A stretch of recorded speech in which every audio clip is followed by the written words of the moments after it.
Et 1, et 2, et 2 à 3. Malheureusement vaincus en demi-finale du Mondial U17 face au Brésil, les Bleus ont brillé tout au long de la compétition avant d'échouer aux portes de la finale. Face à la déception générale, de grandes satisfactions individuelles ont émergé tout au long du tournoi. Voici selon nous les grands artisans du parcours de l'équipe de France au Brésil. Abonne-toi à notre chaîne, nous mettons en ligne de nouvelles vidéos toutes les semaines. Numéro 10, capitaine et maître à jouer des Bleuets, Adil Aouchiche est le chef d'orchestre de cette équipe de France. Auteur d'un but et de 7 passes décisives dans la compétition, le jeune espoir du PSG illumine l'attaque française par sa qualité de passe et sa lecture du jeu. Celui qui a déjà honoré une titularisation en Ligue 1 contre Metz le 30 août dernier confirme lors de ce mondial tout le talent qu'on lui décèle.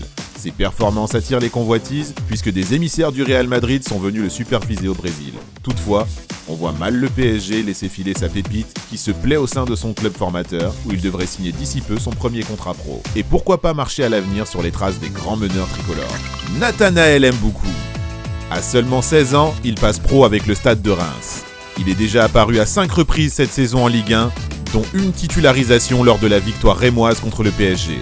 Puissant, rapide, technique et surtout redoutable d'efficacité, il est tout simplement le meilleur artificier français de la compétition, avec 5 réalisations et une passe décisive en 5 apparitions. Idéalement servi à 2 reprises par Aouchiche contre l'Australie, il s'offre un triplé. Buteur ensuite lors de la valise infligée à l'Espagne 6-1 en quart de finale, le jeune Rémois signe de nouveau un petit bijou lors de la défaite malheureuse face aux locaux brésiliens en demi. Nul doute qu'Mboukou a encore tout à écrire à l'avenir. Isaac Liadji. La Juve, le Barça, l'Inter, le Milan AC, Manchester United, Everton. Voilà une petite liste non exhaustive de belles écuries européennes qui le suivent de très près. À 11 ans déjà, il est pressenti pour rejoindre la Catalogne avant d'être victime d'une terrible fracture du tibia. Longtemps éloigné des terrains, le minot des quartiers nord de Marseille s'en est relevé. Insaisissable sur son couloir droit, il signe 3 réalisations pour 2 passes décisives dans ce mondial U17. Actuellement en contrat aspirant à l'OM, il est déjà apparu à 2 reprises avec l'équipe 1, sous l'œil bienveillant d'un Villas-Boas séduit. Après avoir éclaboussé le Brésil de son talent où les commentateurs parlent d'un phénomène, Isaac Liadji a tout pour devenir un futur grand.